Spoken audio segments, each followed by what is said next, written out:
Hi, ഇന്നിപ്പോൾ പോകുന്നത് നമ്മുടെ നാട്ടിലെ ഒരു അടിപൊളി തട്ടുകടയിലേക്കാണ്. 2 സ്റ്റാർ തട്ടുകട. സൂപ്പർ ആംബിയൻസ് ആണ് കേട്ടോ അവിടെ.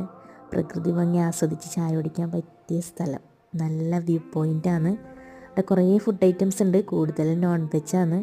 കപ്പയും ചിക്കനും, കപ്പയും ബീഫും, അപ്പം മിക്സ്, അതുപോലെ ബീഫ് ചിക്കൻ ഫ്രൈ, നെയ്പ്പത്തിൽ പൊറോട്ട, ചിക്കൻ കറി, അങ്ങനെ കുറേ സ്നാക്സും, അങ്ങനെ കുറേ ഐറ്റംസ് ഉണ്ട് കേട്ടോ. അപ്പോൾ വൈകുന്നേരം ആകുമ്പോൾ നല്ല കോട മഞ്ഞും നല്ല തിരക്കുമാണ് കേട്ടോ അവിടെ. അപ്പോൾ ഈ സ്ഥലം പെരിയാർ ടു ഒടയഞ്ചാൽ പോകുന്ന വഴിക്ക് കാഞ്ഞിരടുക്ക് എന്ന് പറഞ്ഞ സ്ഥലത്താണ്. അപ്പോൾ നന്നൂട്ടൻ്റെ സ്കൂൾ മുമ്പ് തന്നെ അവിടെ അടുത്ത് റുസ്ലൈൻ സ്കൂളിലാണ് പഠിച്ചത്. അപ്പോൾ ഞങ്ങൾക്ക് അങ്ങോട്ടേക്ക് പോയിട്ട് നല്ല പരിചയമുണ്ട്. അപ്പോൾ നല്ല അടിപൊളി സ്ഥലമാണ് കേട്ടോ.